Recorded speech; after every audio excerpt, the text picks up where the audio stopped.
Please like and subscribe to Nisha's Classics and press the bell icon. अंगं हरे पुलकभूषणमाश्रयन्ती भृङ्गाङ्गनेव मुकुलाभरणं तमालम् अङ्गीकृताखिलविभूतिरपाङ्गलीला माङ्गल्यदास्तु मम मङ्गलदेवतायाः मुग्धा मुहुर्विदधति वदने मुरारे प्रेमकृपाप्रणिहितानि गतागतानि मालाद्रशोर्मधुकरीव महोत्पलेया सा मे श्रियं दिशतु सागरसम्भवायाः विश्वामरेन्द्रपदविभ्रमदानदक्षम् आनन्दहेतुरधिकं मुरविद्विषोऽपि ईशन्निषिदतु मयि क्षणमिक्षणार्धम् इन्दीवरोदरसहोदरमिन्दिरायाः आमीलिताक्षमधिगम्य मुदा मुकुन्दम् आनन्दकन्दमनिमेषमनङ्गतन्त्रम् आकेकरस्थितकनिनीकपक्ष्मनेत्रम् भूते भवन्मम भुजङ्गशयाङ्गनायाः बाह्वन्तरे मधुजितश्रितकौस्तुभेया हारावलीव हरिनीलमयी विभाति कामप्रदा भगवतोऽपि कटाक्षमाला कल्याणमावहतु मे कमलालयायाः कालाम्बुदारिललितो रसिकैटभारे धाराधरे स्फुरति या तडिदङ्गनेव मातुः समस्तजगतां महनीयमूर्तिः भद्राणि मे दिशतु भार्गवनन्दनायाः प्राप्तं पदं प्रथमतः खलु यत्प्रभावात् माङ्गल्यभाजि मधुमाथिनि मन्मथेन मय्यापते तदिह मन्थरमिक्षणार्धम् मन्दालसं च मकरालय कन्यकायाः दद्यादयानुपवनो द्रविणाम्बुधाराम् अस्मिन्न किञ्चन विहङ्गशिशौ विशन्ने दुष्कर्मघर्ममपनीय चिराय दूरम् नारायणप्रणयिनी नयनाम्बुवाः इष्टाविशिष्टमतयोऽपि ययादयार्द्र दृष्ट्या त्रिविष्टपपदं सुलभं लभन्ते दृष्टिप्रहृष्टकमलोदरदीप्तिरिष्टाम् पुष्टिं कृषिष्ट मम पुष्करविष्टरायाः गिर्देवतेति गरुडध्वजसुन्दरीति शाकम्भरीति शशिशेखरवल्लभेति सृष्टिस्थितिप्रलयकेलिषु संस्थितायै तस्यै नमस्त्रिभुवनैकगुरोस्तरुण्यै श्रुत्ते नमोऽस्तु शुभकर्मफलप्रसूत्यै रत्यै नमोऽस्तु रमणीयगुणार्णवायै शक्त्यै नमोऽस्तु शतपत्रनिकेतनायै पुष्ट्यै नमोऽस्तु पुरुषोत्तमवल्लभायै नमोऽस्तु नालीकनिभाननायै नमोऽस्तु दुग्धोदधिजन्मभूम्यै नमोऽस्तु सोमामृतसोदरायै नमोऽस्तु नारायणवल्लभायै सम्पत्कराणि सकलेन्द्रियनन्दनानि साम्राज्यदानविभवानि सरोरुहाक्षी तद्वन्दनानि दुरिताहरणोद्यतानि मामेव मातर्निशं कलयन्तु मान्ये यत्कटाक्षसमुपासनाविधिः सेवकस्य सकलार्थसम्पदाः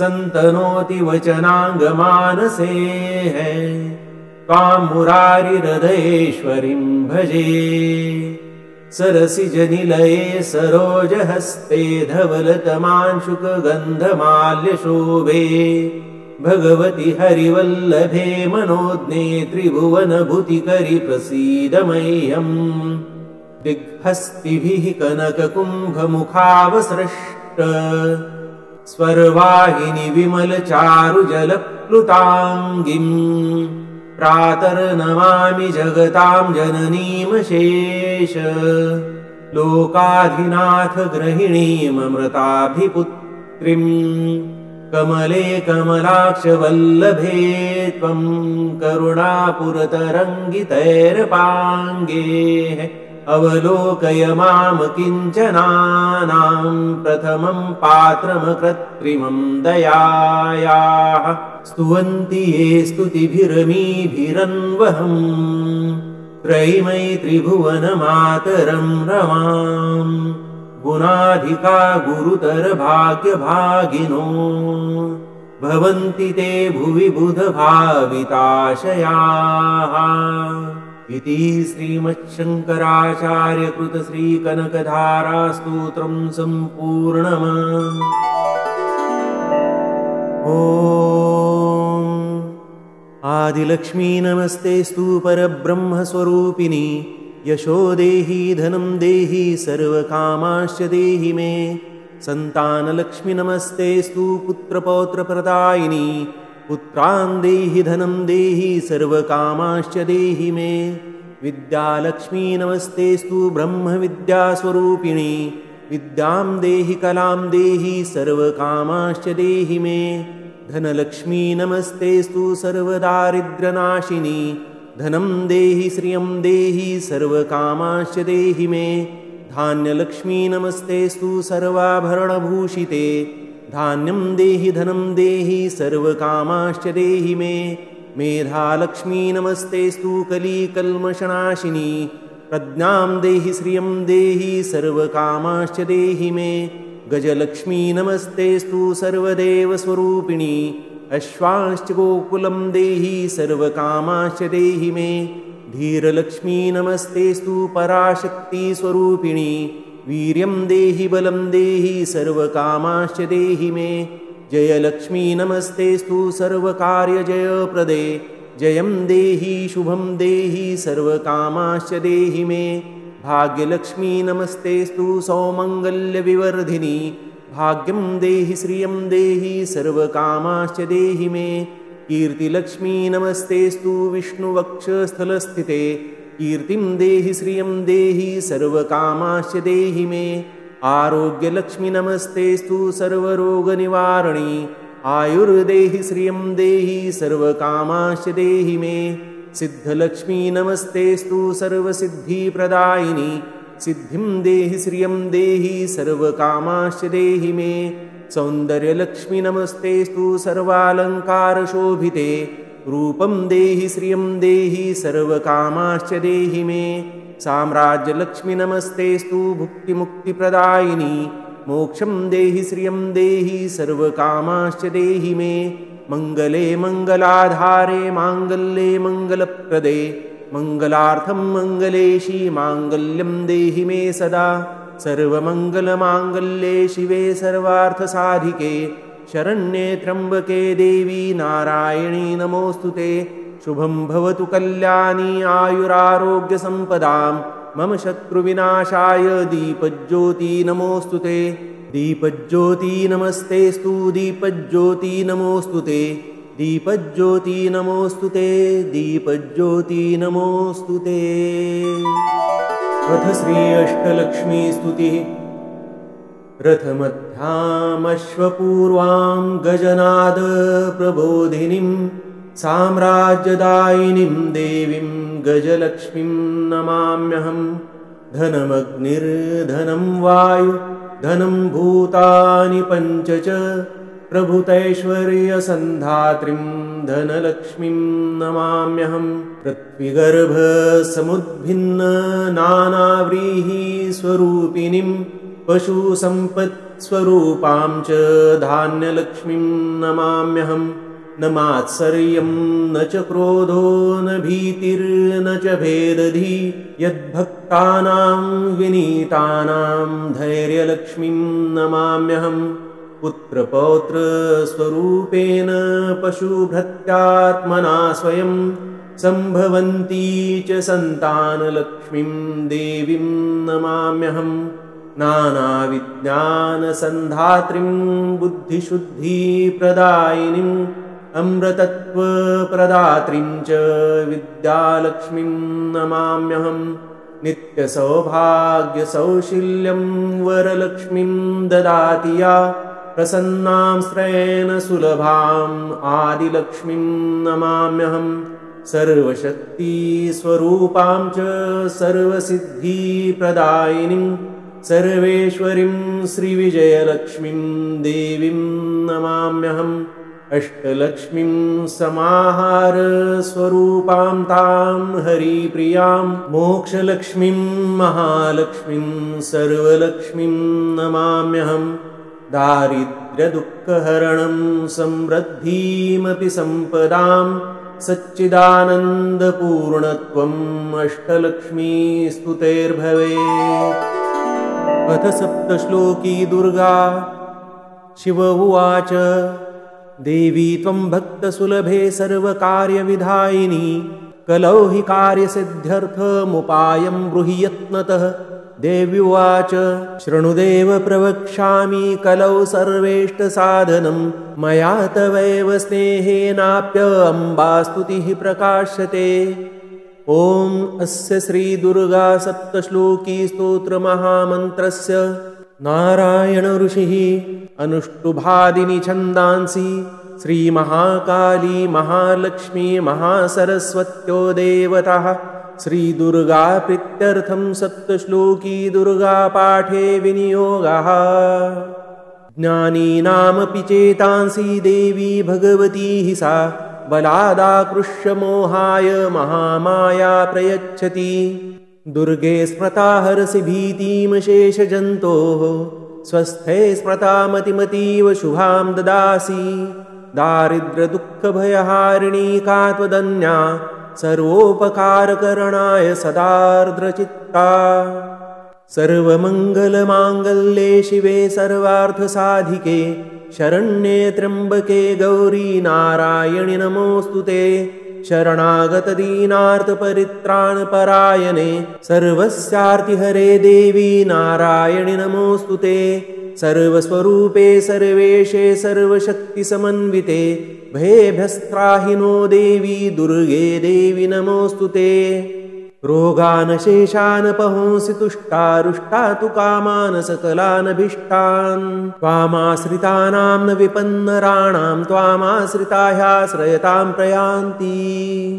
सर्वाबाधा प्रशमनं त्रैलोक्यस्याखिलेश्वरी एवमेव त्वया कार्यम् अस्मद्वैरी विनाशनम्। इति श्रीदुर्गा सप्तश्लोकी सम्पूर्णा। श्रीगणेशाय नमः। अथ महालक्ष्म्याष्टकम्। इन्द्र उवाच नमस्तेस्तु महामाये श्रीपीठे सुरपूजिते शङ्खचक्रगदाहस्ते महालक्ष्मी नमोऽस्तुते। नमस्ते गरुडारूढे कोलासुरभयङ्करी सर्वपापहरे देवी महालक्ष्मी नमोऽस्तुते। सर्वज्ञे सर्ववरदे सर्वदुष्टभयङ्करी सर्वदुःखहरे देवी महालक्ष्मी नमोऽस्तुते। सिद्धिबुद्धिप्रदे देवी भुक्तिमुक्तिप्रदायिनी मन्त्रमूर्ते सदा देवी महालक्ष्मी नमोऽस्तुते। आद्यन्तरहिते देवी आद्यशक्ति महेश्वरी योगजे योगसम्भूते महालक्ष्मी नमोऽस्तुते। स्थूलसूक्ष्ममहारौद्रे महाशक्ति महोदरे महापापहरे देवी महालक्ष्मी नमोऽस्तुते। पद्मासनस्थिते देवी परब्रह्मस्वरूपिणी परमेशी जगन्मातर्महालक्ष्मी नमोऽस्तुते। श्वेताम्बरधरे देवी नानालङ्कारभूषिते जगत्स्थिते जगन्मातर्महालक्ष्मी नमोऽस्तुते। महालक्ष्म्यष्टकं स्तोत्रं यः पठेद्भक्तिमान् नरः सर्वसिद्धिमवाप्नोति राज्यं प्राप्नोति सर्वदा। एककाले पठेन्नित्यं महापापविनाशनं द्विकालं यः पठेन्नित्यं धनधान्यसमन्वितः त्रिकालं यः पठेन्नित्यं महाशत्रुविनाशनं महालक्ष्मीर्भवेन्नित्यं प्रसन्ना वरदा शुभा। इतीन्द्रकृतं श्रीमहालक्ष्मीस्तवम्। अथ श्रीसूक्त।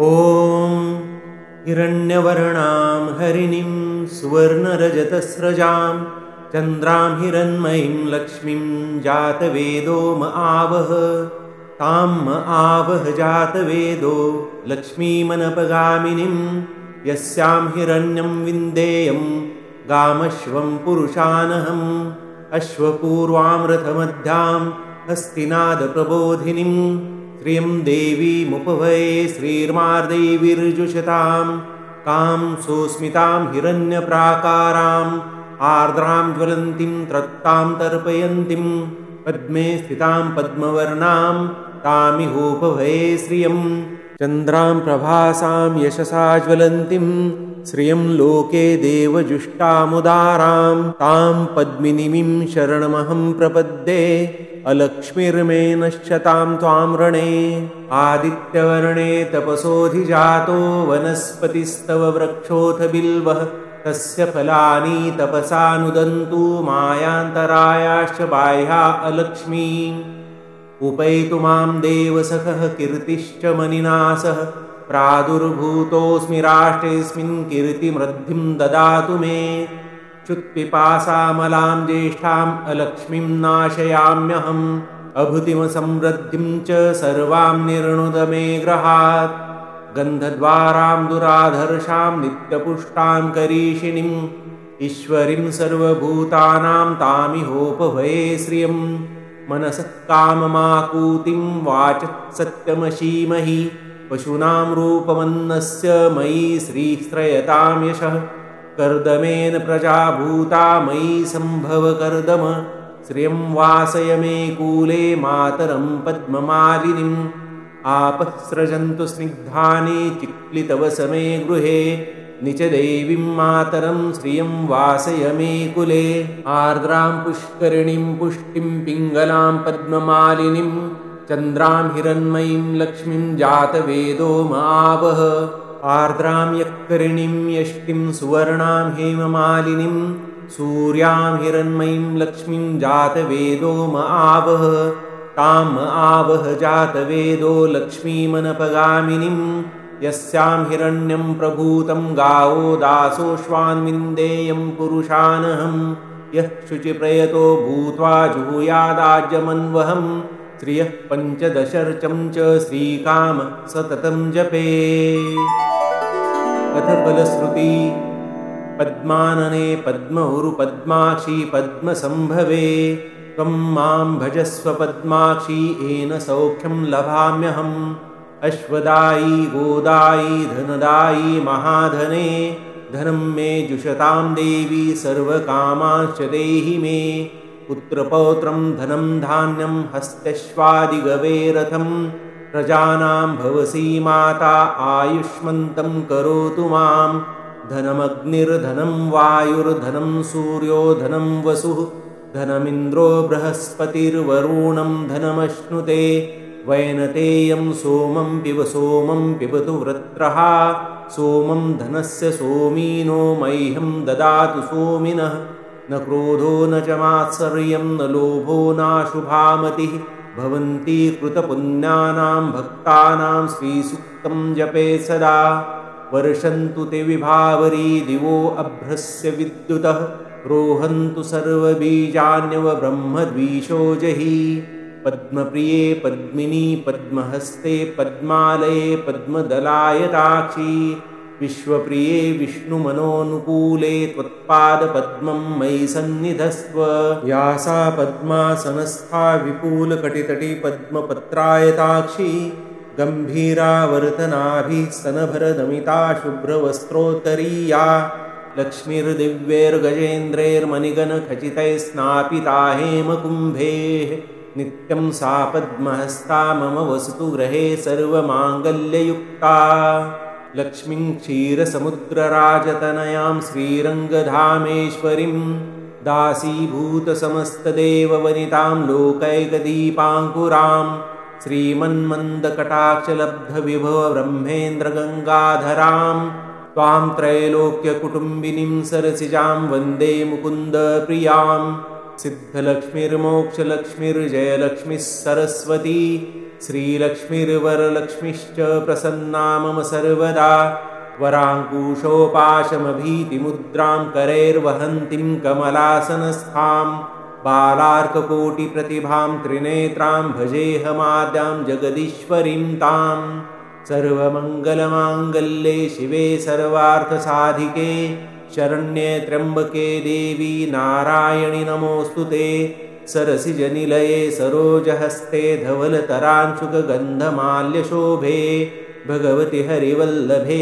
मनोज्ञे त्रिभुवनभूतिकरि प्रसीद मह्यं विष्णुपत्नीं क्षमां देवीं माधवीं माधवप्रियां विष्णोप्रियसखीं देवीं नमाम्यच्युतवल्लभां महालक्ष्मी च विद्महे विष्णुपत्नी च धीमहि तन्नो लक्ष्मी प्रचोदयात् श्रीवर्चस्यमायुष्यमारोग्यमाविधात्पवमानं महीयते धनं धान्यं पशुं बहुपुत्रलाभं शतसंवत्सरं दीर्घमायुः ऋणरोगादिदारिद्र्यपापक्षुदापमृत्यवः भयशोकमनस्तापा नश्यन्तु मम सर्वदा श्रिये जात श्रिय आनिर्याय श्रियं वयोजनितृभ्यो दधातु श्रियं वसाना अमृतत्वमायं भजन्ति सद्यः सविता विदध्युं श्रिय एवैन तच्छ्रिया मा दधाति सन्ततमृचा वषटकृत्यं सन्धत्तं सन्धियते प्रजया पशुभिः य एवं वेद ॐ महादेव्यै च विद्महे विष्णुपत्नी च धीमहि तन्नो लक्ष्मी प्रचोदयात् ॐ शान्ति शान्ति शान्तिः।